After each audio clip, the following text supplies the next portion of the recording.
السلام علیکم ورحمۃ اللہ وبرکاتہ۔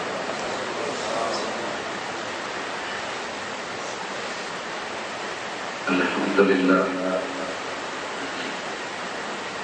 والصلاة والسلام علی رسول اللہ۔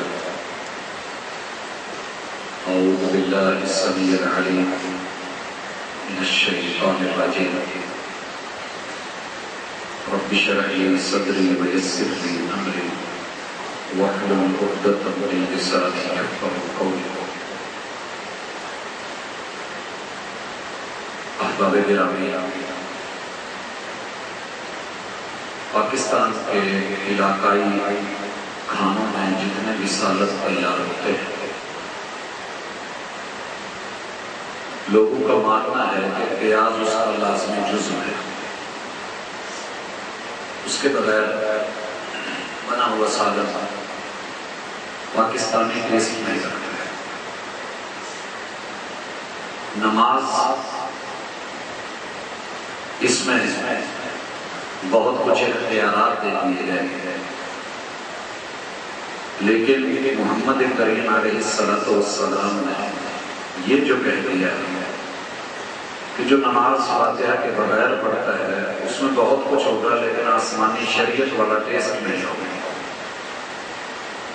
یہ کیوں ہے؟ آج ہم اس سوال کے جواب کو بھی ٹچ دیں گے اور اس کے ساتھ انشاءاللہ اس بات کو بھی دیکھیں گے کہ کیا واقعتاً دریا اور سمندر وضو میں بند ہو جاتے ہیں،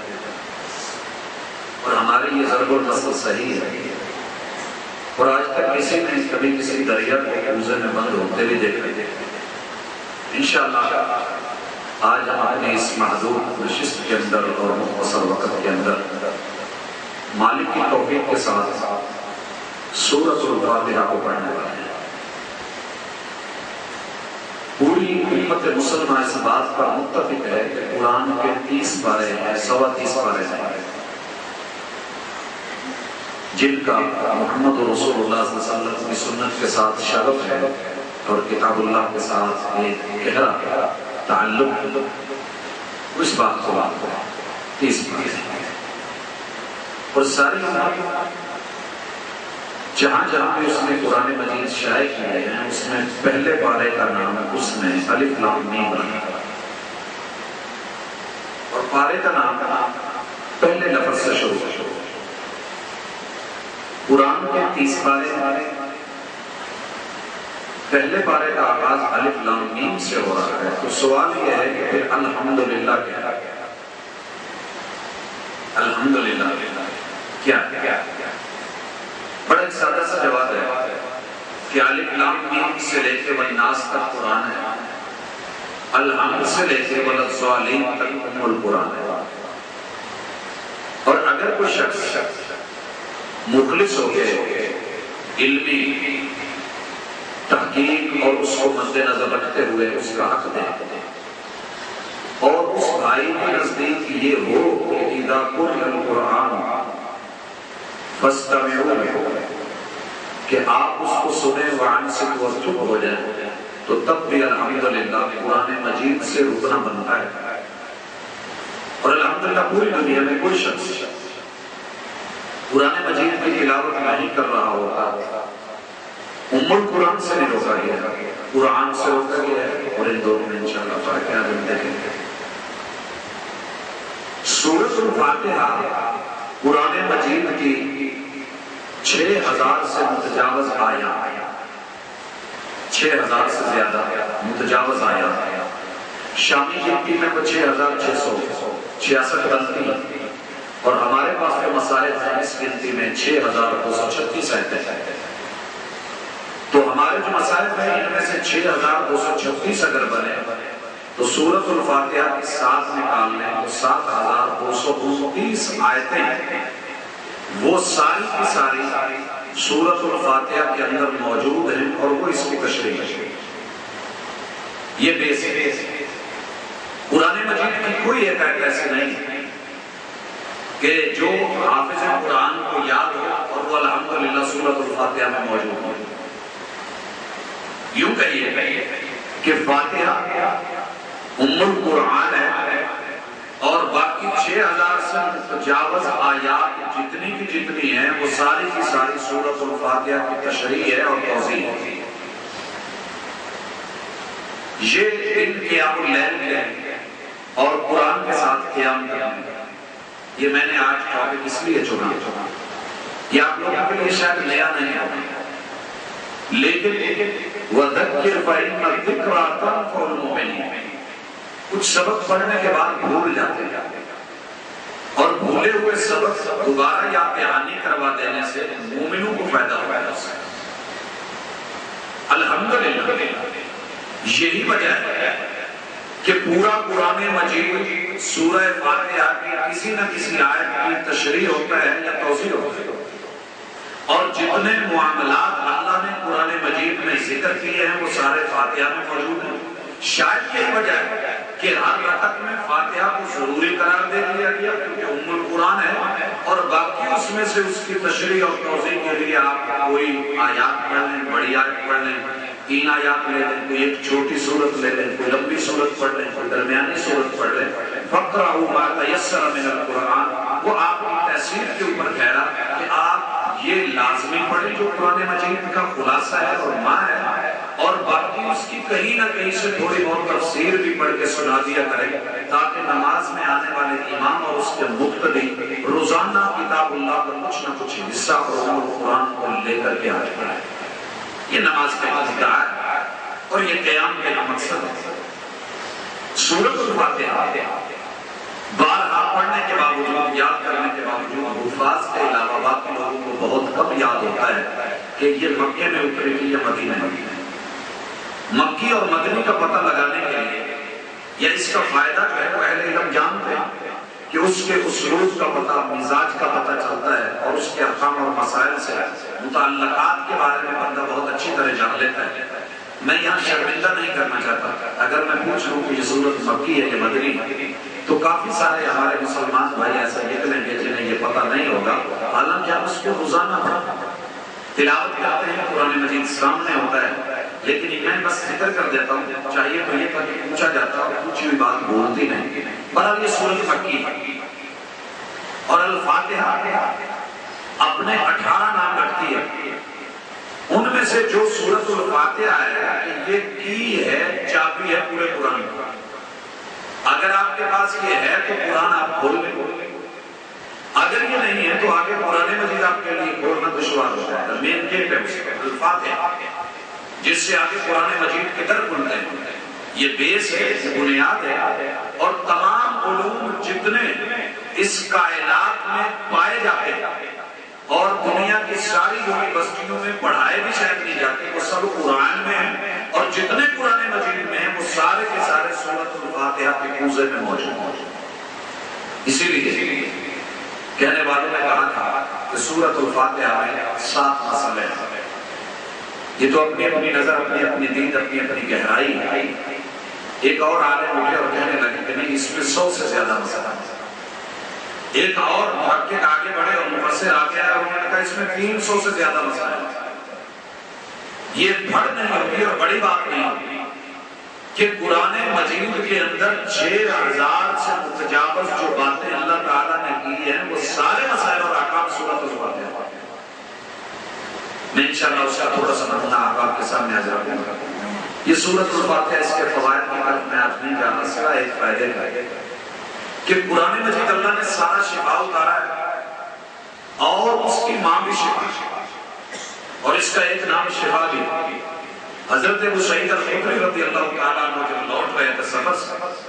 راستہ میں ایک جگہ پڑاؤ پڑا، اور وہ واقعہ آپ نے بارہا سنا ہے کہ اہل علاقہ نے خدمت نہیں کی، رات کو ان کے امیر کے ساتھ مسئلہ بنا، تو انہوں نے دم جو کیا تھا وہ سورۃ الفاتحہ سے کیا۔ وَنُنَزِّلُ مِنَ الْقُرْآنِ مَا هُوَ شِفَاءٌ وَرَحْمَةٌ لِّلْمُؤْمِنِينَ، ایک دم وہ ہے جو مسنون ہے اور ان کی تعداد مقرر ہے۔ اگر کوئی بیماری اور ہمیں اس کا پتہ نہیں اور اس کے دم کے بارے میں اہل علم نے نہیں لکھا، تو آپ پورے قرآن مجید میں سے کسی بھی آیت کو لے کر کے دم کر سکتے ہیں، اسے اپنا ورد بنا سکتے ہیں، اس کو استعمال کر سکتے ہیں، اور پورے یقین کامل کے ساتھ وَنُنَزِّلُ مِنَ الْقُرْآنِ مَا هُوَ شِفَاءٌ وَرَحْمَةٌ لِّلْمُؤْمِنِينَ، اللہ تعالیٰ اس میں شفا رکھ دے گا انشاءاللہ۔ آپ اسے مجرب کہہ سکتے ہیں لیکن اسے مسنون نہیں کہنے گے. یہ بات ذہن ہے. اس کے بعد سورۃ الفاتحہ کے اندر اگر اس میں اعوذ باللہ اور بسم اللہ کو نہ شامل کیا جائے تو ٹوٹل 24 الفاظ ہیں. 24 الفاظ. اور قرآن مجید کے اندر جو الفاظ ہیں وہ ہزاروں سے متجاوز اور اس کے حروف لاکھوں سے متجاوز. ان 24 الفاظ میں اللہ تعالیٰ نے قرآن مجید کی ساری ورائٹی رکھ دی ہے. وہ نحو کے اعتبار سے، وہ صرف کے اعتبار سے،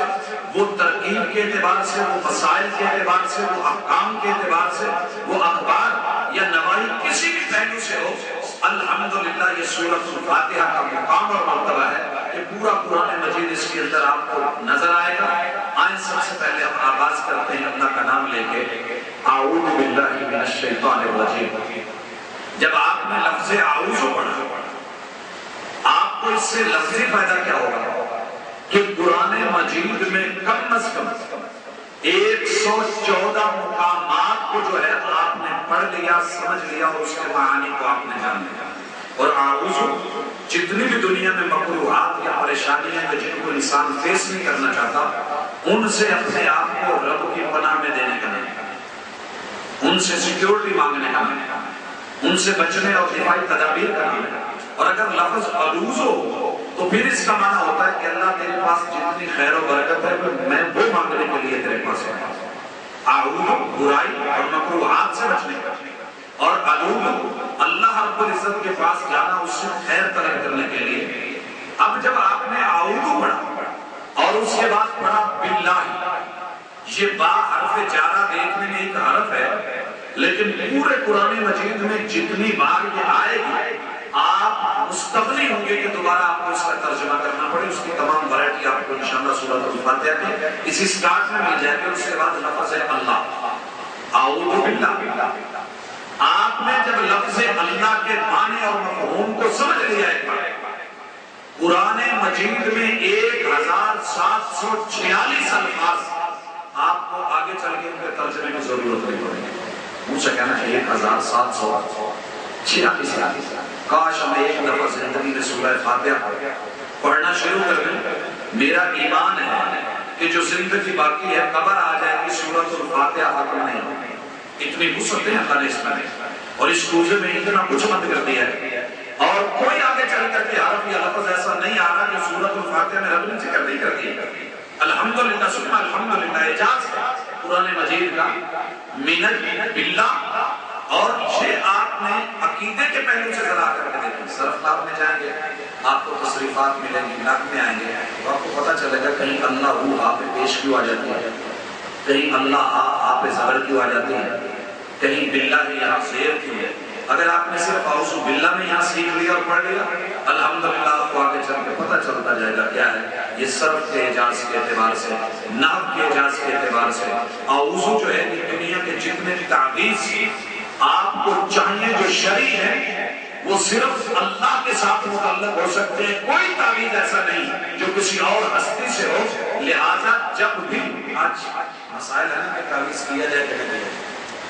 جناب تعویذ کریں جہاں قرآن نے کہا ہے، رسول صلی اللہ علیہ وسلم نے کہا ہے فَإِذَا قَرَأْتَ الْقُرْآنَ فَاسْتَعِذْ بِاللَّهِ. جب آپ قرآن پڑھنے لگیں تو تعویذ کر لیں. کیا مانا؟ اپنے آپ کو اللہ کی کسٹڈی میں دے دیں، رب کے حوالے کر دیں، اللہ کے سپرد کر دیں، آپ کو رب کی پناہ میں لے آئیں. تو جہاں جہاں معبود نے یہ کیا آپ گیا واش روم جانے لگے بسم اللہ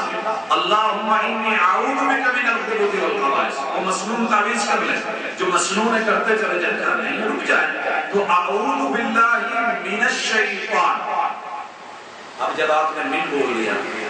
اللہ کی کسٹڈی میں آنا ہے کس سے؟ من آگے چلتے ہیں قرآن مجید میں جتنی باہر بھی آئے گا اس کے معانی مفاہیم حروف جارہ کے اعتبار سے اس کے متعلقات آپ سمجھ لیں گے. اور الشیطان جب آپ نے پڑھا تو اس کا معنی کیا ہے؟ ہر وہ چیز جو انسان کو رحمان سے دور کر دے وہ شیطان ہوگا. اب آگے چل کر قرآن مجید میں جتنی بار اللہ کا ذکر آئے، رب کے نام آئے، اللہ کی صفات آئیں، رب کے معاملات آئیں، اللہ کے تصرفات آئیں، اس میں شغل والا آئیں، اللہ تعالیٰ کی جو ہے صفات کے ساتھ اس کے معاملات، جتنا کچھ بھی قرآن بولنے کا وہ سارے اعوذ باللہ میں موجود ہے، پھر بسم اللہ میں، پھر الحمدللہ میں، یہ سورۃ الفاتحہ کا ہے۔ اعوذ باللہ آپ نے پڑھا، اس کے بعد جب لفظ اللہ بولنے کے بعد آگے آپ آئیں گے من الشیطان، پورے قرآن مجید کے اندر شیطان کے جتنے مکر، جتنے فریب، جتنے اس کی اونچ نیچ، جتنے اس کی دغا بازیاں، اس کی ہیلے سازیاں، اس کی چلاکیاں، اس کی تلبیسیں ہوں گی، الحمدللہ وہ اسی شیطان کے لفظ میں موجود ہے کہ ہر وہ چیز جو انسان کو رحمان سے دور کر دے وہ شیطان ہوتی ہے، اور بندہ اپنے رب کی پناہ میں آتا ہے، اللہ جو مجھے تجھ سے دور کرے، مجھے اس شیطان سے بچا کے رکھنا، میں اس کے قریب نہیں جانا چاہتا، میں اس کا مقابلہ نہیں کر پاتا، میں فیس نہیں کر سکتا، میری معاونت جب تک تو نہیں کرے گا۔ الرجیم، اور جو شیطان ہے کوئی بھی اللہ نے اسے دوسرا، وہ ان کا امام ہو، ان کا وڈیرا ہو، اس کے چھوٹے ٹنگڑے ہوں۔ آج مشہور ہے، لوگ پوچھتے ہیں کہ شیطان تو بندے ہوئے ہیں، یہ فحاشی پھر کیوں ہے، برائی کیوں ہے؟ بیٹا ماما سے پوچھتا ہے یہ پھر جھگڑے پھٹے کیوں ہیں، کلاس میں ہماری لڑائیاں کیوں ہوتی ہیں؟ تو ماما نے جواب دیا بیٹا وہ چھٹی پہ ہے اور آپ لوگوں کو ہوم ورک دے کے دیا ہوا ہے، تو آپ نے کچھ جو ہے وہ چھٹیوں کا کام تو کرنا ہی ہوتا ہے، ہم اس کو اس معنی میں کہہ کے ٹال دیتے ہیں، لیکن من الشیطان الرجیم کے اندر وہ اعجاز ہے اور اعزاز ہے، قیامت تک کے لیے کائنات کی کوئی بھی چیز جو انسان کو رب سے دور کر سکتی ہے، اور قرآن کی 6000 آیات میں اس کا تذکرہ ہے، ابلیس اول سے لے کے ابلیس آخر تک، من الجنہ سے لے کے والناس تک، سب کی سب جو ہے اس شیطان الرجیم کے لفظ کے دوسرے میں موجود ہے، باقی سب اس کی آگے تفسیر ہے۔ اس کے بعد ہے بسم اللہ، بھائی یہ سورۃ الفاتحہ کا آغاز ہو رہا ہے۔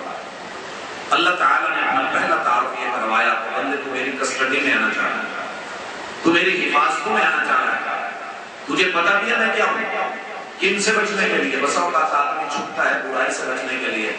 اور آگے بڑی برائی میں چلا جاتا ہے، اتنے بچے گھر سے بھاگتے ہیں، پریشان ہوتے ہیں، آگے بڑی پریشانی میں چلے جاتے ہیں، عورتیں گھر سے نکلتی ہیں اپنے شوہر یا اہل خانہ کے ظلم و ستم سے بچنے کے لیے، اور جا کر کے کسی نیک جگہ کو اپنے لیے وہ سمجھتی ہیں، جا کر کے دستک دیتی ہیں، اور وہ دستک جو ہے ساری زندگی پھر ان کے لیے وہ سزا بن جاتی ہے، یا کسی دربار اور مزار پہ جا کے اس کو اپنا آشیانہ یا آستانہ سمجھتی ہیں کہ یہاں پناہ مل جائے گی، لیکن وہیں ان کی عزت اٹھ جاتی ہے۔ کیا اللہ کا معاملہ ایسے ہے؟ میں نے شیطان سے تو بچنا ہے، رحمان کے قریب ہونا ہے، لیکن رب کون ہے؟ اللہ کہتے ہیں بسم اللہ، کائنات میں کبھی بھی پناہ نہیں مل سکتی، بچا نہیں جا سکتا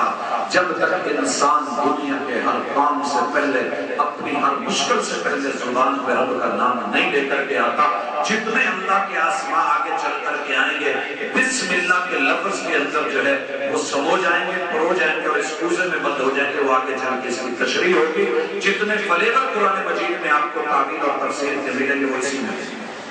یہی سے ڈھونڈیں گے سبھی۔ بسم اللہ، رب کا نام لیں گے، اللہ کے آسرے پر میرا تعلق رب کے ساتھ ہے۔ اللہ اللہ، کون اللہ؟ یہ وہ پہلا تعارف ہے جو رحمان پورے قرآن میں انسان کو کروا رہے ہیں، اور اس جہانی فانی کے اندر اسی تعلق سے اللہ تعالیٰ انسان کے ساتھ چلتے ہیں۔ میں کبھی کبھی حیران ہوتا ہوں، اقبال جیسا بہت ہی گہرا لیکن بہت کل ذی علم علیم، اللہ کا علم جو ہے یہ اللہ سارا کسی کو دے دے ضروری تو نہیں۔ انہوں نے اگر بسم اللہ کا صحیح معنی میں سورۃ الفاتحہ سے پہلے مفہوم، ترجمہ، علم، تفسیر، تشریح اور توضیح دیکھی ہوتی، میرا ذاتی دعویٰ یہ ہے کہ وہ کبھی شکوہ نہ لکھتے، جو انہوں نے شکوہ لکھا اور پوری دنیا میں مشہور ہوا، اور اس کے بعد ان پر کفر کے فتوے لگے اور ان کو جواب شکوہ لکھنا پڑا۔ اگر وہ صرف بسم اللہ الرحمن الرحیم پہلا حصہ نہیں، اگلا آدھے حصے کو بھی جانتے ہوتے اور اس کی معرفت انہوں نے حقیقی ڈیپلی لی ہوتی، تو کبھی بھی شکوہ لکھنے پہ نہ آتے۔ ایک شعر بھی ساتھ میں پیش کر رہا ہوں، انہوں نے کہا رحمتیں ہیں تیری اغیار کے آشاں، رحمتیں ہیں تیری رب سے شکوہ کیا، اور جب دیکھ کر گیا یورپ یہاں سے نکلے، رحمتیں ہیں تیری اغیار کے کاشانوں پر، برف گرتی ہے تو بیچارے مسلمان، یہ شکوہ نہیں بنتا۔ اقبال نے نیچر کو بہت قریب سے ہو کر کے دیکھا، تصوف کو دیکھا، پھر جو ہے تحقیق کو دیکھا، ریسرچ کو دیکھا، یورپ کو دیکھا، ماوراء الاسباب چیزوں کو دیکھا، گہرائیوں میں گئے، آنسو بہائے، روئے تڑپے، لیکن اگر رب کا یہ پہلا ہے، بسم اللہ میں ہے کہ لوگوں میں وہ رب ہوں، میں پناہ دیتا ہوں جو میرا ہے، جو میرا نہیں اسے نہیں دیتا ہوں،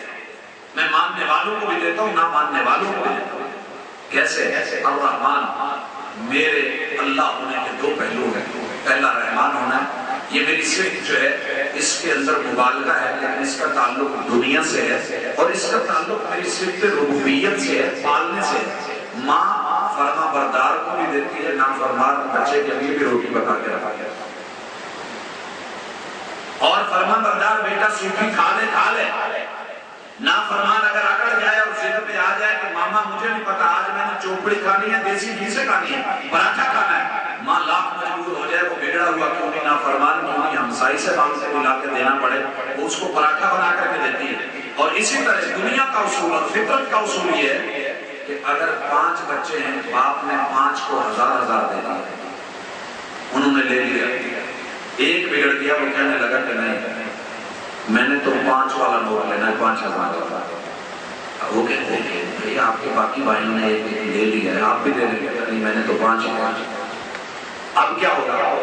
ماں کی ممتا دیکھیے، باپ کی شفقت دیکھیے، تھوڑی دیر کے بعد ماں باپ کو سائڈ پہ بلا کے کہے گی اس کو دے دے، کہیں باہر جا کے ٹکر نہ مار دے، گاڑی کے نیچے نہ آ جائے، بگڑی سرکار ہے تجھے بھی پتا ہے، پھر اس 5 کو روتا پھرے گا، دے دے اس کو۔ بگڑے ہوں کو ماں کی ممتا اور دنیا کی نیچر اور اصول یہ ہے کہ انہیں صرف دیا ہی نہیں جاتا بلکہ زیادہ دیا جاتا ہے۔ اللہ ماننے والوں کو تو دیتا ہی ہے، ہر کوئی دیتا ہے، لیکن جو نافرمان ہے اللہ ان کو صرف دے نہیں رہا بلکہ زیادہ دے رہا ہے۔ یورپ کو دیکھیں، ان کی طرف نظر مطلب چاہیے دیکھو، کیونکہ وہ نافرمان ہیں اور ان باغیوں کو زیادہ دے رہا ہے۔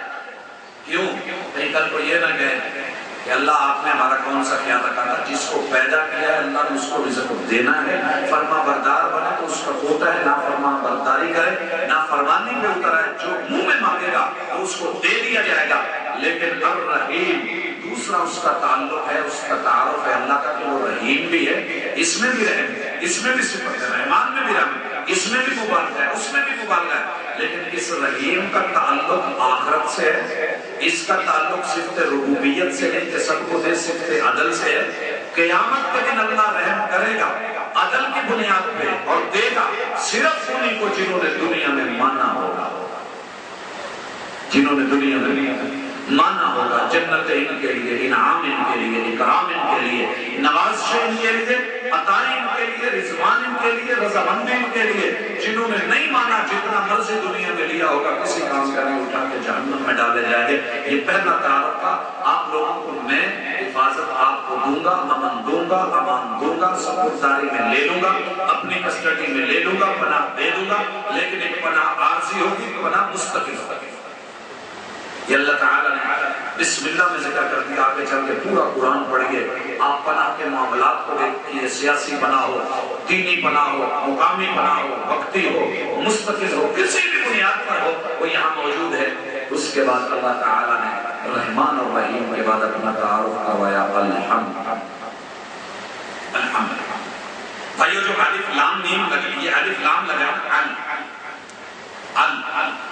اور اس کے بعد ہے ہم۔ یہ الف لام کا معنی یہ ہے کہ پوری کائنات کے اندر جتنی بھی تعریف کی ورائٹی ہو سکتی، 0 پوائنٹ سے لے کے انتہا تک جو بھی تعریف کی ورائٹی مارکیٹ میں ہوگی، زبانوں پہ آ سکتی ہے، ذہنوں سے سوچی جا سکتی ہے، تصورات اور خیالات میں بسائی جا سکتی ہے، للہ یہ لام بتاتی ہے کہ وہ اللہ کے نام رجسٹرڈ ہے، وہ کسی اور کی نہیں۔ یہ لام احساس کیا بولتے لوگوں کو سمجھ نہیں آتا، للہ یہ لام رجسٹری کی ہے، جو بھی کائنات میں تعریف ہوگی وہ رجسٹرڈ ہے، اس کے حقوق جملہ حقوق جو ہے وہ اللہ کے لیے محفوظ ہے، کسی بھی پہلو سے ایک نقطہ بھی اس کا چرا کے کسی اور کو دیا نہیں جا سکتا۔ مجھے امید ہے آپ اس نقطے کو یہاں اس پہلو سے ضرور سمجھیں گے کہ تعریفوں کو صرف رب کے نام رجسٹرڈ ہے، باقی وقتی طور پہ کوئی رہ لے اس کلاس میں، تھوڑی دیر سکونت کر لے، اس کو وقتی اجازت مل جائے چلے لے لے، ابو کی تعریف ہے بہت اچھے ہیں، بڑے مہربان ہیں، لیکن ان کو شفیق کس نے بنایا؟ اللہ نے۔ اصل رجسٹریشن رب کے نام ہے۔ ماں میں بڑی ممتا ہے، بہت پیار ہے، لیکن کس نے دیا، کہاں سے لیا؟ یہ ممتا اس کے اندر اپنی ہے نہیں، اللہ رب العزت نے جو ہے یہ چیز دی ہے، اس وجہ سے اصل تعریف اللہ کی ہے۔ کائنات کی کوئی وہ اللہ کی دی ہوئی ہے. جب اللہ کی دی ہوئی ہے تو ساری تعریف کی خاص ہوگی صرف اللہ کے لیے, اسی کے نام رجسٹرڈ ہوگی. کوئی بھی شخص, آپ پلاٹوں میں باہر دیکھتے ہیں نا چار دیواری میں, میں نے کئی جگہ پڑھا کہ یہ جگہ جو ہے ملکیت ہے فلاں ادارے کی, یہ کسی بھی شخص کو نہ ہبہ نہ بیع نہ رجسٹری کسی بھی طریقے سے اس کا انتقال نہیں ہو سکتا. کرنے والا خود ذمہ دار ہوگا. اللہ نے بھی الحمد کے اندر بتا دیا, باقی سارا قرآن اس کا حاصل ہے. وَمَن يُشْرِكْ بِاللَّهِ, اگر اللہ نے یہ کہا نا کہ وہ جہنم میں جائے گا, تفسیر ہے اس چیز. اور اگر اللہ نے کہا ان اللہ لا یغفر ان یشرک بہ ویغفر ما دون ذلک لمن یشاء, تفسیر چہرے کی اس کی کیوں اس کے نام ہے کہا رب, کیونکہ وہ دنیا کو اب دینے والا ہے. رب کون ہوتا ہے؟ جو انسان کو اب دے, اور اب وہ ہوتا ہے جو آدمی کے لیے اس کی ماں مانگتا ہے. اگر اب نہ ہو تو اسے ماں سے مانگتا بھی نہ. اور اب کون دیتا ہے؟ رب دیتا ہے. اور اب کی کوشش ہوتی ہے کائنات کا سب کچھ میرے بچے کے قدموں میں آ جائے, لیکن جو کچھ بھی وہ لے پاتا ہے وہ سب رب دیتا ہے. العالمین, دنیا نے آج تک جتنے جہان وزٹ کر لیے جو نہیں کیے, اللہ ان جہانوں کو بھی پالتا ہے, ان کو بھی رزق دیتا ہے. آج ہمیں نیشنل جغرافیکل چینل کے اوپر بہت کچھ ملا, ہمیں ڈسکوری چینلز پہ بہت کچھ مل رہا ہے, اینیمل چینلز کے اوپر بہت کچھ آ رہا ہے. لیکن اللہ جزائے خیر دے امام دمیری رحمہ اللہ کو, مسلمانوں کے ثبوت اور ایک عظیم انسان کہ جس نے کتاب الحیوانات لکھ کے میری سمجھ کے مطابق رب العالمین کی عملی تفسیر پوری دنیا کے سامنے رکھ دی. آج دنیا زیادہ سے زیادہ یہ کر رہی ہے, اس کتاب کو پڑھ کے جنگلوں میں چلی جاتی ہے, ان علاقوں میں چلی جاتی ہے, ان مقامات پر پہنچ جاتی ہے جہاں جہاں وہ جانور پایا جاتا ہے, اور جس کے بارے میں امام دمیری نے کتاب الحیوانات میں لکھا ہوا ہے کہ اس کا جائز مقام کون سا, اس کی تصور کیسا, اس کی سوچ کیسی ہوتی ہے, اس کا نظریہ کیا ہوتا ہے, اس کی نیچر کیا ہوتی ہے, یہ بگڑتا کیسے ہے, اس کو کنٹرول کیسے کرنا ہے, خوراک کون سی لیتا ہے, عادات کیسی ہوتی ہیں. پھر اس کا جو دنیا کے جو اس جانور کے بارے میں ہو سکتا تھا وہ اس کا بائیو ڈیٹا سارا انہوں نے دیا, لوگوں نے اٹھا کے کیمرے میں اس کو فلما کر کے آج دنیا شش کرتی ہے انسان کہاں پہنچ گیا, کتنی مخلوقات اللہ کی. فرمایا نہیں, رب العالمین وہ ان جہانوں کا بھی رب ہے جو انسان کے ذہن میں موجود بھی نہیں ہے, وہاں تک پہنچا نہیں. بھائیو, اس لیے رب العالمین کی اگر لفظوں کی وسعتوں میں جاؤں, میرے پاس اس وقت ایک لفظ پوری زندگی کے لیے کافی ہے, لیکن میں آخر تک دیکھے. آپ نے سنا ہوگا کہ گینیز بک میں جو سب سے بڑا دسترخوان بچھانے کا ریکارڈ ہے وہ تھائی لینڈ لے جاتا ہے. کیوں لے جاتا ہے؟ کہ وہ دنیا کے جتنے بھی ان کے پاس جانوروں کی ویرائٹی ہے ان کے لیے 30 کلومیٹر لمبا دسترخوان بچھا کے تمام انواع جتنی ویرائٹی پھلوں کی ان کی نظر میں ہے وہ وہاں مہیا کر کے فریش فروٹ دیتے ہیں اور انہیں کہتے ہیں چلے کھائیے. ایک دن دسترخوان لگا کے فریش فروٹ دیتے, پوری دنیا کے اندر گینیز بک میں اپنا ریکارڈ درج کرواتے ہیں. لوگوں حق تو بنتا تھا کہ دنیا کی سب سے بڑی گینیز بک جو ریکارڈ بنا رہی ہے وہ قرآن مجید ہے جو اس میں درج ہے. رب العالمین سب سے بڑا دسترخوان کہیں زمینوں پہ خشکیوں پہ بچھا ہوا, کہیں فضاؤں میں بچھا ہوا, کہیں ہواؤں میں بچھا ہوا, کہیں جو ہے پانیوں کے اندر بچھا ہوا, کہیں وہاں بچھا ہوا جہاں انسان کی سوچ ابھی تک نہیں پہنچ نہیں سکی. جس نے اتنے بڑے دسترخوان لگائے وہ ہمیں نظر نہیں آتا, اس کی قدرت یاد نہیں آتی, اس کی مخلوق کو لے کے تو ہم مان گئے کیا کہنے جناب سائنس ترقی کر گئی, لیکن اس کے خالق کے اوپر ہم ایمان نہ لا سکا. رب العالمین اور الرحمن الرحیم جب پھر دعوت دی تو اسی بسم اللہ الرحمن الرحیم کی تفسیر بتا دی کہ وہ پوری دنیا کے ساتھ جو تعلق نبھاتا ہے یا رحمان ہونے کا نبھاتا ہے یا رحیم ہونے کا نبھاتا ہے. دنیا ہے تو اپنوں اور بیگانوں کے لیے رحمان ہے, آخرت آئے گی تو صرف اپنوں کے لیے رحیم ہوگا, پھر کوئی اور دوسرا اس کو ساتھ قریب نہیں ہو رہے. اس کے بعد کیا کہا مالک یوم الدین. قرآن مجید پڑھیے, جتنی ملوکیت ہے, جتنی بادشاہت ہے, جتنے بڑیرے پر, جتنے سردار, جتنی عمارتیں, جو کچھ بھی ہوگا اللہ نے مالک یوم الدین کے اندر رکھ دیا. جتنی ہسٹری آگے چل کر کے آئے گی اور اس کے مستقبل کے ذکر آئیں گے, تذکرے آئیں گے, قرآن مجید نے پیشین گوئیوں کے اندر لا کر کے مالک یوم الدین کے کوزے میں اس کو پرو کر کے رکھ دیا کہ لوگوں رب ہے, وہ رحمان بھی ہے, وہ رحیم بھی ہے, لیکن مت بھولنا کہ جب وہ مالک ہے تو یوم الدین یوم جزا کا جس طرح کی ڈیل دنیا میں رہ کے تم کر کے آؤ گے قیامت کے دن تمہارے ساتھ ویسے ڈیل کر کے تم خالق اور مخلوق سے اچھی ڈیل کر کے آؤ گے جزائیں ملے گی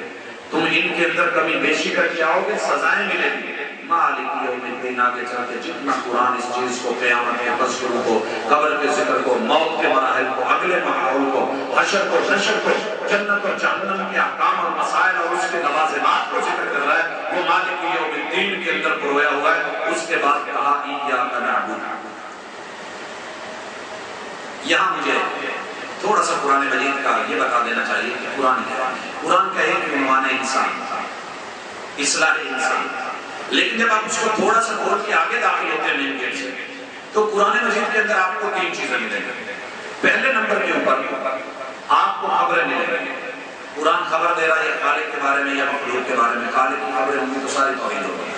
اللہ کے نام کیسے ہیں صفتیں کیسے ہیں اللہ کی ذات کیسی ہے تصرفات کیسے ہیں اس کے ہاتھ ہیں کہ نہیں آنکھیں ہیں کہ نہیں پنڈلی ہے کہ نہیں کیا چیز ہے کیا نہیں ہے اس کی شایان شان کیا ہے وہ کیا کرتا ہے کیا نہیں کرتا کیا پسند ہے کیا نہیں پسند تو یہ خبریں اللہ کے بارے میں یا مخلوق کے بارے میں خبریں ہوں گی اللہ کے انبیاء نیک لوگ صالحین برے لوگ ان کے بارے میں یا پھر قرآن میں احکام اور نواہی یہ کر لو یہ نہیں کرو یہ کر لو یہ نہیں کرو یہ کر لو یہ نہیں کرو نماز پڑھو روزہ رکھو حج رکھ لو جو اسی طرح سود کے قریب نہیں جاؤ تو احکام اور تیسرے نمبر پہ اللہ نے جو انسانوں کی خبریں دی ہے اچھے لوگوں کی کامیابی کی اور برے لوگوں کی ناکامی کی یہ تینوں چیزیں سورۃ الفاتحہ میں موجود ہیں الحمدللہ رب العالمین الرحمن الرحیم مالک یوم الدین یہ اللہ کی خبر اللہ کی اطلاع یہ توحید ربوبیت توحید الوہیت توحید اسماء و صفات ہے اور اس کے بعد احکام قرآن مجید میں جتنے حکم ملے فقہا کے نزدیک 1000 آیات 500 آیات 300 آیات 400 آیات احکام کی ہیں جتنی بھی آگے چل کر کے آئیں گی ساری ایاک نعبد و ایاک نستعین میں کھڑی ہیں ایاک نعبد کیا معنی اللہ پوری زندگی صرف تیری بندگی کے نام ہم نے کر دینی ہے زندگی کا ایک کلمہ تیرے حکم کے مطابق چلے گا جہاں سے روکے گا وہاں سے روک کے چلے گا وہاں میں آگے نہیں وَإِيَّاكَ نَسْتَعِينُ میں اس ماتوں کو لے کے مشن کو لے کے قدموں کو اٹھانے کے لیے اگر کہیں دنیا نے رکاوٹ ڈالی ضرورت پڑی اللہ مدد بھی صرف تجھی سے مانگوں گا مجھے کسی اور کی مدد کی ضرورت نہیں ہوگی چاہیے پورا قرآن مجید اٹھا لیجئے طریقے بندگی لیجئے طریقے عبادت لیجئے طریقے قیام ملے گا طریقے رکوع ملے گا طریقے قرات طریقے ذکر طریقے ورد ملے گا آپ کو سجدے میں پڑھنے کے انداز ملیں گے مسجد رب رب کے حکم ملیں گے آپ کو جتنی بھی عبادت کے لیے جو غلام کو حکم نوکر کو دیا جا سکتا ہے اللہ کے پورے قرآن مجید میں احکام ایاک نعبد کی بندگی کے اندر آپ کو اس آیت کے منہ سے پروئے ہوئے اور باقی سب اس کی تفصیل ہو وَإِيَّاكَ نَسْتَعِينُ مدد کون کرتا ہے کون نہیں کر سکتا کون تصرفات کا مالک ہے کون نہیں ہے یہ ایاک نستعین نے ذکر کر دیا میں یہاں 2-3 مثالیں ایاک نستعین میں دینا چاہتا ہوں دوستو قرآن نے ایک دعویٰ کیا ہے سورۃ الاحقاف اور بڑے خوبصورت لفظوں میں کہا ارائیتم تم دیکھتے نہیں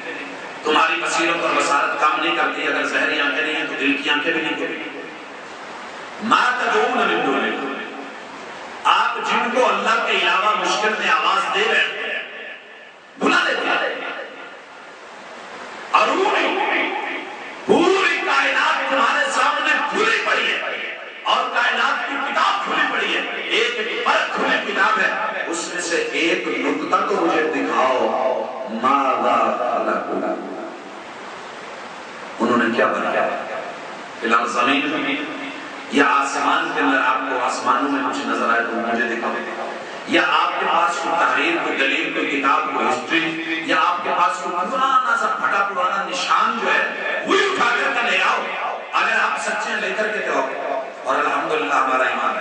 ایمان نہیں دعویٰ ہے میں قبر میں چلا جاؤں گا مرتے دم تک کے لیے کوئی شخص ہمیں یہ کر کے دکھا نہیں سکتا مثال کے طور پہ قرآن نے ایک دعویٰ کیا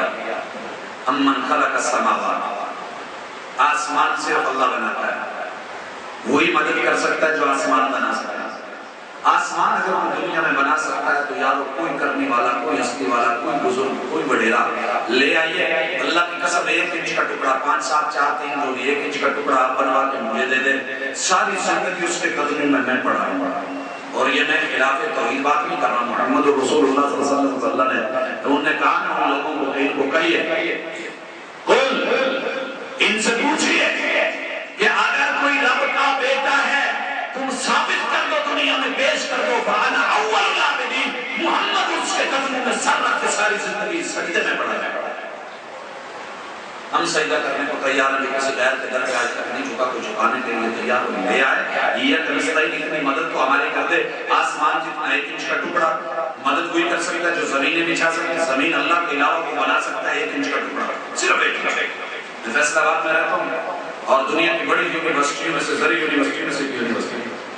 ان لوگوں سے ملنا رہتا ہے، لیکچرر حضرات سے، پروفیسر حضرات سے، وہاں پہ ماشاءاللہ ریسرچ اسکالر جو ہیں ان کے موجود بات ہوتی رہتی ہے کہ اب پوری دنیا میں کوئی ایک فرد، ایک ادارہ، ایک انسٹیٹیوٹ ایسا ہے جو 1 انچ مربع زمین کا ٹکڑا جو ہے ہمیں اپنی مٹیریل سے بنا کے دے دے، اللہ کی زمین سے چرائے دے۔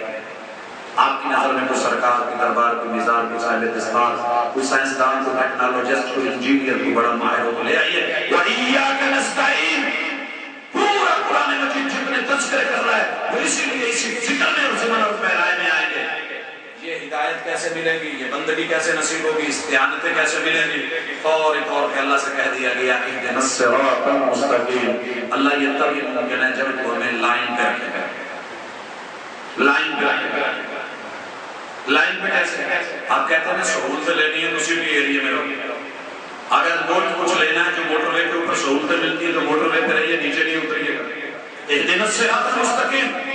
اللہ ضرورت ہے، ہم اپنے طور پہ کچھ نہیں کر سکتے، تیری مدد چاہیے، ہمیں صراط مستقیم پہ لگائے رکھنا۔ تو بتا دیا گیا کہ تابو کا نام صراط مستقیم نہیں ہے، بلکہ صراط مستقیم اس چیز کا نام ہے صراط الذین انعمت علیہم، جو اللہ کے احکام کو لے گا، اس کی نواہی سے ملے گا، اس کو صراط مستقیم مل جائے گی، وہی صراط مستقیم پہ ہوگا جیسا کہ ہسٹری میں اللہ کے نیک بندوں کا معاملہ ہے۔ اب آپ کو اس میں انبیاء مل جائیں گے، صلحاء مل جائیں گے، شہداء مل جائیں گے، اچھے لوگ، پورے قرآن میں جتنے تذکرے نیک لوگوں کے ہیں، آدم علیہ السلام سے لے کے انسان اول سے آخری انسان تک جو نیک بن کر کے آئے گا، اس کے تذکرے الحمدللہ صراط الذین انعمت علیہم میں ملیں گے۔ اس کے بعد غیر المغضوب، قرآن مجید پورے لوگوں کا ذکر کرتا ہے، ابلیس سے لے کے جنوں تک اور خناس، انسانوں کا ہو یا جنوں کا، سب میں سے اللہ ان کا جب تذکرہ کرتے ہیں قرآن مجید میں، وہ تفسیر ہوتی ہے غیر المغضوب علیہم ولا الضالین، ایک ترجمے میں ہم سے غلطی ہوتی ہے، اس کے لیے سارے ساتھی انتباہ کریں۔ غیر جو ہے صرف نحو اور عربی پڑھنے کا فائدہ یہ ہوتا ہے کہ انسان ترجمے میں غلطی سے بچ جائے۔ قرآن مجید کی، اسی لیے بعض لوگوں نے کہا کہ ترجمہ ہو ہی نہیں سکتا، ہم ترجمہ نہیں کرتے ہیں، اللہ کے کلام کی ترجمہ ممکن نہیں، ٹھیک ہے، لیکن جتنا ممکن ہے وہ تو کریں۔ آپ 90% بلکہ 98% قرآن مجید اٹھائیں، سب کے اندر یہاں غیر کا صرف نحو اور اصولوں کو مد نظر رکھے بغیر ترجمہ جو ہے مکی پہ مکی بھائی کیوں؟ عربی کا ایک اصول ہے کہ بدل اور مبدل من ہو ان کا اعراب، جیسے موصوف اور صفت کا اعراب ہے۔ تو اب ہم نے یہ دیکھنا ہے کہ اللہ سے ہم نے کہا یہ دینا صراط المستقیم، صراط مفعول ہے، یہ جو ہے یہاں ہم نے امر کے طور پہ اللہ سے جو ہے التماس کی ہے کہ اور نہ جو ہے یہ مفعول ہے، اور مقتدانی اس کا جو بدلا ہے کہ اللہ ہمیں صراط مستقیم دے، اور مستقیم اس راستے کی صفت ہے، صراط الذین انعمت علیہم، پھر یہ اسی راستے کی مزید توضیح اور وضاحت آگئی، اور یہاں پر بھی جو صراط ہے منصوب ہے، اس کے اوپر زبر ہے، اور ہم ترجمہ کیا کرتے ہیں؟ ان لوگوں کا راستہ نہیں، راستہ ہم ترجمہ کرتے ہیں غیر کمان، نہ کہ ان لوگوں کا راستہ، یہ ترجمہ غلط ہوگا، کیونکہ راستہ اگر ہوتا تو اسے غیرہ ہونا چاہیے۔ اب یہ غیر کسی ہے، صراط الذین، صراط مضاف ہے، الذین مضاف الیہ ہے، دیکھنے میں اگرچہ بظاہر اس کے اوپر یا موصول ہونے کی وجہ سے وہ مبنی ٹھہرا ہے، اس کے اوپر جو ہے زبر ہی ہے، صرف نہیں آ سکی، لیکن محلہ اس وقت مجرور ہے کیونکہ وہ مضاف الیہ ہے، اور اسی سے بدل ہے غیر۔ وہ لوگ ایسے نہیں، غیر کن کا راستہ دکھانا ہے؟ جو ہدایت یافتہ ہیں، صراط الذین انعمت علیہم، جن کے اوپر تیرا انعام ہے، جن کے اوپر تیری وحی ہے، جن کے پاس آسمانی شریعت اور اس کا سسٹم ہے، غیر وہ لوگ ایسے نہیں ہیں المغضوب علیہم ولا الضالین کہ جن کے اوپر تیرا غضب ٹھہرا یا وہ گمراہ ہو گئے، غضب ٹھہرا یا گمراہ ہو گئے۔ بھائیو ان دو لفظوں میں غیر المغضوب علیہم ولا الضالین پورے قرآن مجید کی وہ تباہی کی داستان پڑھی، رب کی ناراضگیوں کے واقعات پڑھے۔ غیر المغضوب صرف اس لفظ کو لے لیں اور میں ایک مثال دینا چاہتا ہوں۔ آپ لوگوں نے قوم عاد اور قوم سمود کا سنا ہوگا، اس کا تذکرہ اللہ نے جگہ جگہ آگے جا کے کیا ہے۔ اب جب قوم عاد پہ اللہ کا عذاب آیا، عاد پہ اللہ کیا عذاب لے کے آئے، بڑی ان کو گرمی دی، بڑی تلخی ہوئی، آگ لگی، انہوں نے پانی مانگا، بارش مانگی، اللہ نے گھٹائیں جو ہیں وہ آسمان پہ بادل کی وہ بھیجی، یہ دیکھ کے سارے بھاگ کے باہر نکلے کہ آج جو ہے موسم کی پہلی بارش ہونے لگی ہے، اور ہم سارے اس میں آئیں گے، قرآن نے بڑی جگہ پہ اس کا منظر جو ہے وہ پیش کیا ہے۔ برہم ہوئی جو ہے بارش اللہ تعالیٰ نے کیا دینی تھی، وہ خوش خبریوں والی جو ہوا چل کے آتی ہے ٹھنڈی ٹھنڈی، میرے مالک نے اس ہوا کو سخرا، ذکر کیا ہے قرآن مجید میں، علیہ اتنے دن سبع لیال، 7 راتیں، وثمانیۃ ایام، 8 دن۔ ابھی ہمارے ان سندھ کے علاقوں میں بارش اتنے گھنٹے ہوئی اور ہماری حالت کیا ہو گئی،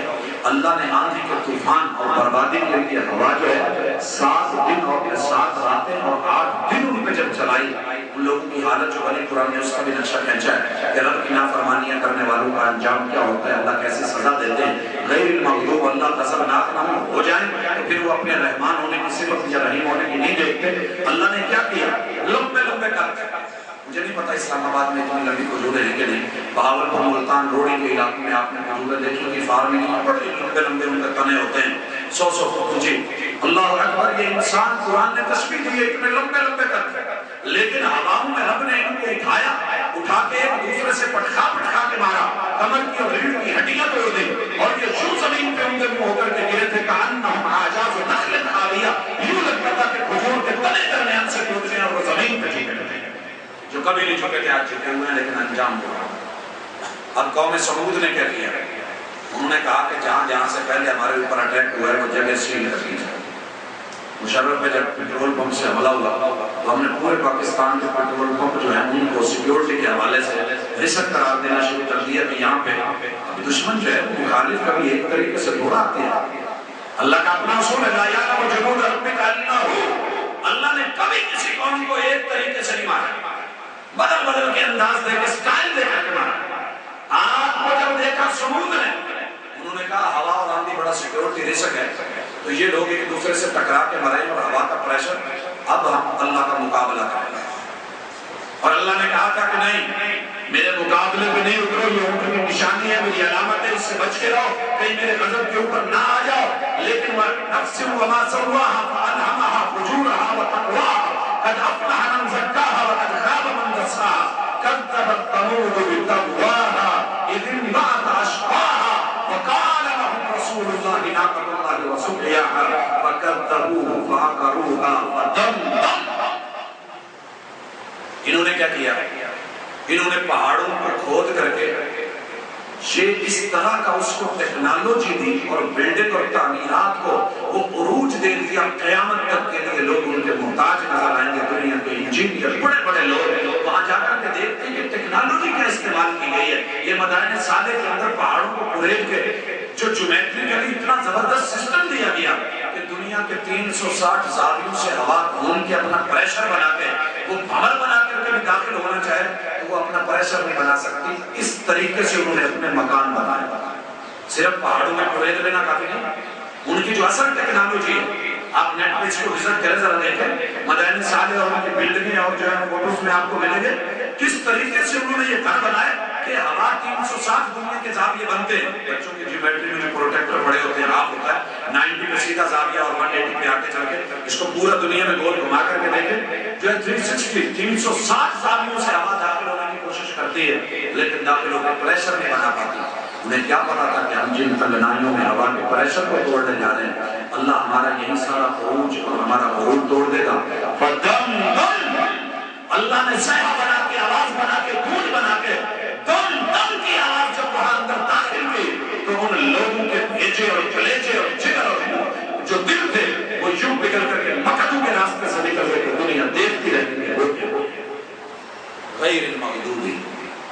اللہ کے رسول سے ہٹ کے، احکام اور نواہی سے ہٹ کے رب کو ناراض مت کرنا۔ جتنے آگے جا کر کے نواہی موجود ہیں اور جتنے اللہ تعالیٰ نے قوموں کے تذکرے کیے ہیں جن کے رب ناراض ہوا ہے وہ سارے غیر المغضوب میں موجود ہیں، ولا الضالین، اور جو بھی رب کے راستے سے، انبیاء کے راستے سے، صلحاء کے راستے سے، اطاعت اور اتباع کے راستے سے، کتاب و سنت کے راستے سے، آسمان سے منزل من اللہ شریعت کے راستے سے اور وقت کے پیغمبر کی طریقت کے راستے سے ہٹائے، وہ کس طرح گمراہ ہو کر کے مرا، اس کے تذکرے اللہ نے پورے قرآن مجید میں تفسیر بنا کر کے گھیر دیے۔ وَلَا الظَّالِمِينَ کے لفظ کا جتنی گمراہیاں، جتنے گمراہ، جتنے سردار، جتنے کفر کے، جتنے جہالت کے امام ملیں گے وہ سارے وَلَا الظَّالِمِينَ کے آپ کو اس کے اندر نظر آئیں گے۔ جی بھائی، اس کے بعد اب میں کہنا چاہوں گا، میں نے ایک چھوٹا سا مختصر سکیچ دیا ہے کہ قرآن میں جو کچھ ہے وہ اللہ نے سورہ فاتحہ میں رکھا ہے، اسی لیے یہ مین گیٹ ہے، اسی لیے یہ فاتحہ ہے، اسی لیے یہ کنجی ہے، اسی لیے یہ چابی ہے، اسی لیے یہ کی ہے، اور اسی لیے یہ قرآن کی ماں ہے۔ ہر بچہ اپنی ماں سے نکلا ام القرآن ایسے نہیں بن گئی، لیکن اس کے لیے جو اس کا مقام ہے آپ اور میں اسے دیں، ہر نماز میں، ہر رکعت میں بھی اس کو دیں جو محمد رسول اللہ صلی اللہ علیہ وسلم نے دیا، اور پھر اس کو پڑھنا شروع کر، پڑھنا شروع کر۔ آپ یقین کریں پڑھنے کا سورۃ الفاتحہ پہلے تو رٹنے میں ایک سانس میں پڑھ گیا نا، الحمدللہ رب العالمین شروع کیا، وَلَا میں آگے بات ختم ہو گئی، اب زندگی کی سانسیں ختم ہو جائیں گی، لیکن سورہ فاتحہ اور اس کے جو مندرجات اور مشمولات ہیں شاید وہ ختم نہیں ہوں گے اگر آپ نے اس توجہ سے قرآن مجید کو دیکھنا اور عمر قرآن کو پڑھنا شروع کر دیا۔ عجیب مزہ آئے گا پھر قرآن کے ساتھ سٹینڈ لینے کا، اور عجیب ایک لذت ملے گی، ایک سرور ملے گی، ایک چاشنی ملے گی، ایک گہرائی ملے گی، اور اس میں موتی ملے گی، اور اس کے اندر جب انسان کو تیرنا نہیں آتا، جب تیرنا آ جاتا ہے تو پھر وہ اپنے ہر جو ہے بار انٹری کو اس کو انجوائے کرتا ہے اور اس میں کچھ نہ کچھ ڈھونڈ کے لاتا ہے اور اس میں اپنے آپ کو جو ہے ریلیکسیشن دے رہا ہوتا ہے، محسوس ہو رہا ہوتا ہے، اور یہ الحمدللہ وہی جانتا ہے جو سورۃ الفاتحہ سے دلی لگن اور لگاؤ رکھتا ہے۔ میری دلی دعا ہے کہ اللہ تعالیٰ یہ سب کو سمجھ دے، اور آخر میں آمین کی بات کرنا چاہتا ہوں۔ محمد کریم علیہ السلام جب نماز میں یہ وَلَا تک کی بات کرتے تو آمین کہا، یہاں آ کر کے ہماری اپنی پھر سوچے ہو جاتی ہے۔ بھائیو نکتہ یاد رکھیں، کامیابی صرف اس میں ہے کہ انسان کے پاس آسمان کی ایک نمبر جینوئن شریعت ہے۔ اگر کہیں سے آپ نے 2 نمبر لے لی، بائیں دائیں بائیں سے بنی ہوئی، چل جائے گی دنیا میں چلے گی، یہ نہیں کہ نہیں چلے گی، پرزہ نمبر 2 چل جاتا ہے، لیکن وہ مزہ نہیں آئے گا جو جینوئن ہوتا ہے، یہ بات یاد رکھیں۔ جینوئن کو جینوئن جانتا ہے، جینوئن لے کر کے چلانے والا جانتا ہے، اور یاد رہے وہ پرزہ ویسے لگایا جائے جیسے محمد رسول صلی اللہ علیہ وسلم کی طریقت ہے، اور یہی معنی ہے لا الہ الا اللہ محمد رسول اللہ، کہ شریعت ایک نمبر منظم من اللہ آسمان والے الہ کی ہو، اور اس کے لیے جو طریقت اور رہبر طریقت ہے وہ احمد مصطفیٰ محمد رسول اللہ صلی اللہ علیہ وسلم کی ذات ہو۔ جو بندہ اس سٹائل میں چلتا ہے اس کی زندگی ساری جینوئن ہوتی ہے، اس میں ریالٹی ہوتی ہے، اس میں کوئی 2 نمبر چیز نہیں ہوتی ہے، الحمدللہ۔ اس میں حتیٰ کہ ساؤنڈ بھی جینوئن ایک نمبر، سلنسر لیتے موٹر سائیکلوں کے نکال کے جینوئن 2 نمبر لگا دیا گیا، اس میں وہ ساؤنڈ نہیں بنتی، جتنی مرضی وہ بنا لے، گاڑی کھل کے بے شک دوڑتی ہو لیکن وہ ساؤنڈ کو چیز نہیں بنتی۔ میرے بھائیو اسی طریقے سے محمد رسول صلی اللہ علیہ وسلم نے یہاں آ کر کے جو اللہ سے ایگریمنٹ کیا سورۃ الفاتحہ، اس کا ایک نام نماز میں، اور اس کو اللہ نے بندے اور اپنے درمیان تقسیم کیا، یہ بیسیکلی ایگریمنٹ ہے، آدھا اللہ نے کچھ اپنی بارے میں، آدھا بندے نے اپنے سے کچھ ڈیمانڈ کی ہے، کچھ اللہ نے ڈیمانڈ کی کہ ساری تعریفیں تو میرے نام رجسٹرڈ کرے گا، اور رب مجھ کو مانے گا، صرف اپنا نہیں پورے جہانوں کا مانے گا، مجھے رحمان مانے گا کہ میں نے نہ ماننے والوں کو بھی دینا، یہ نہیں کہے گا اللہ ان کو کیوں دے رہا ہے، میرے ساتھ شکوہ نہیں چلے گا، الرحیم تجھے دوں گا میرا وعدہ ہے، جب میرے پاس چل کے آئے گا ایک موقع کے اوپر انشاءاللہ تجھے نوازوں گا، پھر ان کو نہیں نوازوں گا، وہ دیکھتے رہیں گے، اور تو جو ہے ان سے چڑھ چڑھ کے سوال کرے گا، ما سلککم فی سقر، تم تو ہمارے محلے کے پڑوسی تھے، تم یہاں کون سی چیز لے کر کے آئے، پھر تو ان کو تانے دینا، آج دنیا میں تمہیں وہ تانے دیتے ہیں، کہتے ہیں نا ہمیں متھے پہ بڑھائے میں دعوت عشق دول کوئی نہیں، کہہ رہے ہو باتیں مسجدوں میں جا کر کے نمازیں، کبھی عشاء کی نماز پڑھ کر کے دیکھ، یہ کر وہ دیکھ، یہ ساری چیزیں ہوتی ہیں، دنیا میں بڑے بڑے تانے ملتے ہیں، شلوار اونچی کا تانا جو ہے توحید کو تھامنے کا تانا، سنت پہ چلنے کے تانے، بہت کچھ ملے گا تو آ کر لیا، ما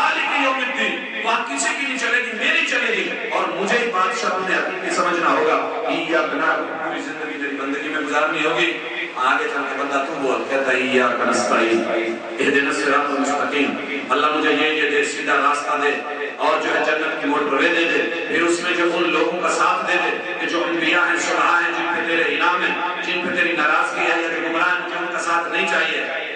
اب ایگریمنٹ جب ہوتا ہے تو سائن ہوتے ہیں نا، اسلام آباد میں تو یہ بڑا چلتا ہے فائل سے سائن،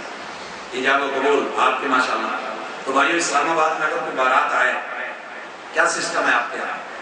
نکاح خان جو ہے وہ فوری رجسٹریشن کرتا ہے، لکھتا ہے، اس کے بعد جب اقمار ہونے لگتا ہے گواہوں کی موجودگی میں سب میں کہ جناب آپ کیا ہیں یہ دیں گے، جی آپ کیا ہیں یہ دے کر کے آئے ہیں، اتنا ہے، پھر لکھا جاتا ہے فلاں بیٹی فلاں کی اتنی عمر کماری اتنے اقمار کے ساتھ، بیٹا میں آپ کے نکاح میں دے رہا ہوں، آپ کو قبول ہے۔ اسلام آباد کا طریقہ کیا ہے؟ اسلام آباد کی طریقت اور یہاں کے رہنے والے بڑوں کا طریقت کیا ہے؟ طریقہ کیا ہے؟ بچہ اونچی بولتا ہے قبول ہے، بے شک شرما کے بولے، لیکن دبنگ بولے اس کی مرضی، شرما کے بولے لیکن بولے، اونچا بولے گا۔ پھر ہم اپنے بیٹی اس کے حوالے کرتے ہیں، کیا کہتا ہے قبول ہے، لیکن اگر وہ ہماری اسلام آباد کی طریقت اور انداز اور سٹائل کو چھوڑ کے کیا کہے گا، پوچھے آپ کو قبول ہے، وہ پھر پوچھے دوہرا کے، وہ 6 کلمے پڑھا کے دوبارہ پٹڑی پہ چڑھے، پھر یہ کہے میرے خیال میں دال میں کالا کالا دکھے گا، سارے بگڑے کے برات والوں کو بھی پوچھیں گے بھائی یہ کون لے کے آئے، کیا مسئلہ ہے، کیا پرابلم ہے، ابھی پوچھ لو، ذرا وضاحت لے لو، یہ کر لو۔ اور میرے بھائیوں جب ایگریمنٹ ہونے لگا، رب سے کچھ لینے لگے اور رب کو کچھ دینے لگے، ایگریمنٹ اللہ پوچھ رہے ہیں کیا ہے، محمد کریم صلی اللہ علیہ وسلم مدینے والی سرکار پیر طریقت رہبر شریعت کا انداز یہ ہے کہ آسمانی شریعت کو یہاں کس طریقے سے ہم نے میسج کو کنوے کرنا ہے، اجابت قبول کیسے ہونا ہے، آمین اونچی آواز میں، اللہ مجھے قبول ہے تو قبول ہے۔ جب اس بات کا نہیں پتا تو ہم بھی لوگوں کو، اللہ کی قسم مسجد میں بیٹھا ہوں جب نہیں پتا ہوتا تھا، میں نے پتہ نہیں کتنی مسجدیں دھوئی ہیں صرف اس وجہ سے کہ اب آپ بھی داخل ہو گیا کنویں سے اور جو ہے کنویں سے پانی نکال کے، یہ تو رب سمجھ دینے والا ہے۔ آئیں ذرا سمجھیں، جب آپ نے مائنڈ بنا لیا کہ مجھے جینون لینا ہے اور سٹائل وہی لینا ہے جو پورے طریقت ہے محمد رسول اللہ، مجھے کسی اور نام کی پرواہ نہیں کرنی، پھر یہ ٹیسٹ آئے گا آمین۔ اور میں کہا کرتا گا ساری دنیا مزے چکھ لے، کائنات کی ساری موسیقیوں کے سارے سازوں کے، الحمدللہ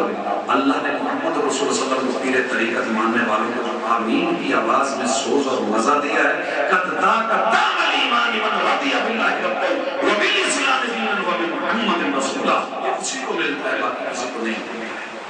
اس لیے اپنے آپ کو سورۃ الفاتحہ سے ریلیٹڈ کریں، محمد رسول اللہ صلی اللہ علیہ وسلم کو جو جہاں چاشنیاں ملی بولے، اور اس سے وہ محبت رکھے جو ماں کی، آپ گھر میں سب کو لا کر کے دیں جس کے ساتھ مرضی بیٹھے، لیکن ماں کا اسپیشلی ٹائم ہوتا ہے، اس کو وقت جو ہے اپنے ساتھ متعلق رکھنا پڑتا ہے۔ آپ اپنی حرکت میں جو مرضی لے ہیں، قرآن آگے سنانا پڑا ہے جیسا کہ، لیکن ماں کو پہلے مل کر کے پڑھ کر کے نکلے، انشاءاللہ عزیز کتاب اللہ کی بھی سمجھ آئے گی، ورائٹی بھی ملے گی، علم بھی ملے گا، موتی بھی ملیں گے، گھر بھی ملیں گے، رات کو قیام کا بھی مزہ آئے گا، اور انشاءاللہ جو زندگی میں سکون اور آرام آئے گا وہ آپ کبھی کسی موقع پہ میری طرح ذکر کریں گے، کبھی ہم بھی تھے محروم، اللہ تعالیٰ ان محرومیوں سے نکالے سب کو۔ سبحانک اللہم و بحمدک اشہد ان لا الہ الا انت استغفرک و اتوب الیک۔